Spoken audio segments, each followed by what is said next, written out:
इंद्रायणीमध्ये आंघोळीसाठी पाऊल ठेवायला लागले ज्ञानोबा, तो लोकांनी आंघोळ करू दिली नाही. तुम्ही संन्यासाची पोरं आहात, तुम्हाला इथं पाय ठेवायचा अधिकार नाही. ज्ञानोबा म्हटले, मी जर इंद्रायणीत पाऊल ठेवलं तर काय होईल?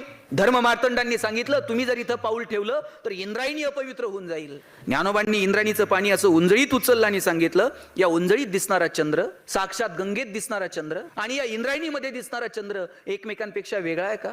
मग मी इथं पाय ठेवल्यानंतर हे पाणी अपवित्र होईल कसं? इंद्रायणी साक्षात गंगा आहे, ती अपवित्र होईल कशी? लोकांनी सांगितलं, हुज्जत घालू नकोस.